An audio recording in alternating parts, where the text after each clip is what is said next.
Okay, so here we are at one of the minaras, the minarets at the Taj Mahal. There are four around the corners. We're moving towards sunset right now.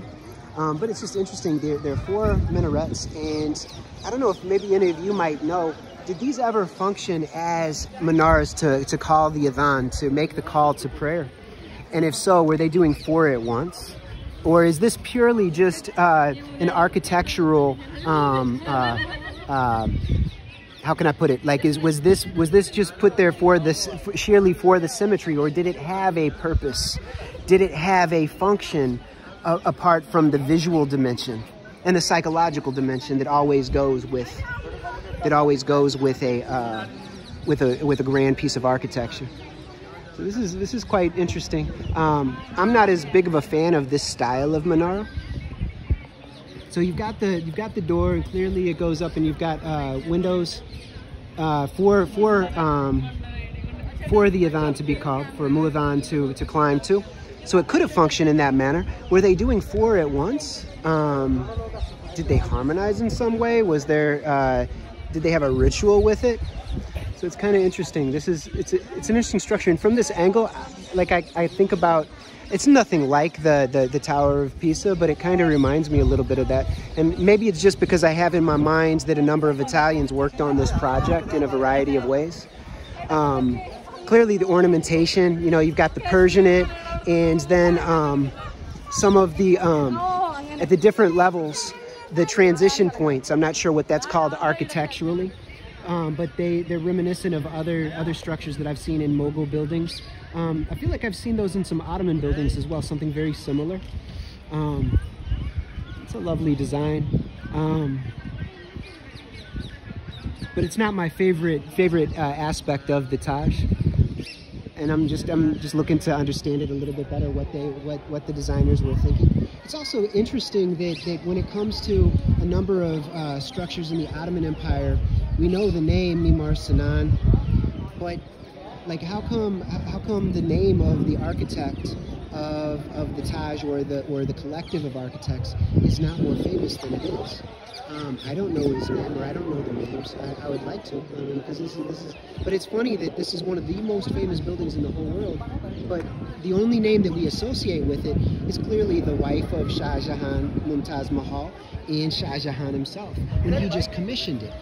What was his role in this project? Did he just approve designs? Did he come up with any ideas on his own? What was his actual contribution? Sometimes I think it's hard to discern that when it comes to rulers, because they will take credit for things that they didn't actually do. Maybe they signed off on, maybe they liked it, maybe they just had the final say. But this is a lovely place. So let's go ahead and just discuss the experience of going through this mausoleum here. So the mausoleum for Mumtaz Mahal also contains the grave of Shah Jahan himself. In another video, I mistakenly called him Prince Salim. That was his dad. He is the son of Salim, which is a beautiful name, by the way, an excellent name. And so Shah Jahan is buried here with his wife after his long imprisonment from his son, Emperor Aurangzeb, who had also killed his brother Darashikoh, which is kind of a crazy story. But as I went through here, it's very interesting that a lot of the imagery that's done in, say, the plant carvings, the carvings of the plants, and the floral design work. As you go through and you look at the detailing, it's very much a symbol of fertility and fecundity, which clearly, like, his wife had 14 children and died in childbirth. So she clearly was representative of fertility and womanhood. But as you go through, what's fascinating is that, so you go in and you move in a circle, like you're making, it's like you're making tawaf reverse. So you're going around clockwise, the way that the Buddhists would move around a religious shrine. So it's almost kind of a religious type of experience for a lot of people as well, because it's very visually stunning, very beautifully designed. The jalis, the marble lattice works that are throughout there, and You also, the sonics in there, they're beautiful acoustics, and it makes me wonder if at one point he was having, you know, Shah Jahan maybe commissions some great reciters of Quran, some of the Qaris to come and recite Quran, you know, through around the clock, or maybe at certain times of year. I'd be interested in knowing more about that if you happen to know. How did they use this building besides as a place of rest? Was this where the family of the various Mughal emperors, would they ever spend time here? Would they come and would they worship at the masjid here? Would they did they do any rituals? Because this seems very ritualistic, a ritual building, a ritual hall. And I'm not entirely sure how it was utilized and its purposes spiritually, whether they were perceived or actual. Like, I know most people would say, no, this had no religious purpose, but this seems very much like a religious shrine to me. Not just by the looks of it, because I think a lot of non-Muslims automatically assume that this is a mosque, that this is a masjid.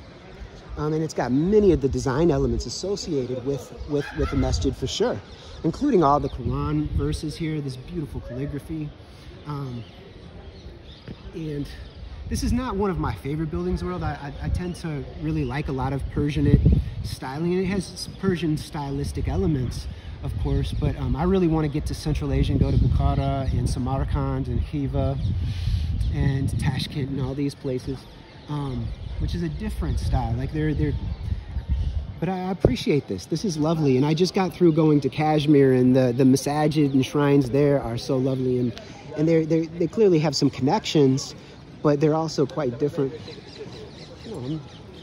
I'm enjoying my time here, but if you know, what do you think? Do you think, or what do you know about this building and its associations with religion, with religiosity, with spirituality? Did it have any occultic ritual purpose? Was it used perhaps within a private family or within a cultic group at any point in time? Whether it was Islamic or pseudo-Islamic.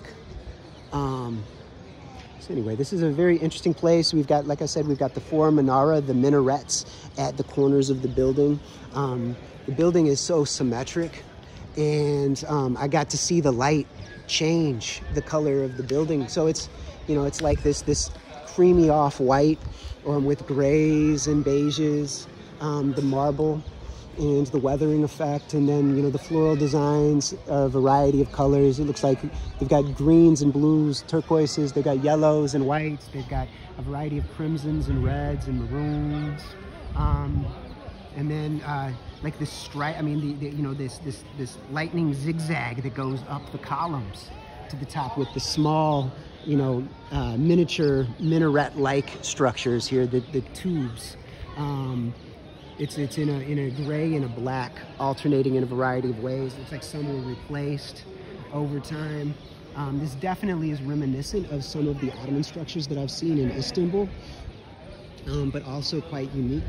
And clearly, like, this is considered to be one of the loveliest buildings in the world. If you notice up in the sky, we've got eagles flying above. I just saw a couple of them a few minutes ago, like, you know, a male and a female, a pair.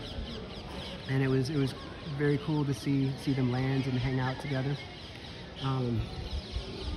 Anyway, so here we are in Akbarabad, which is Agra, at the Taj Mahal at sunset on the beautiful sacred Yamuna River here in South Asia in the Republic of India.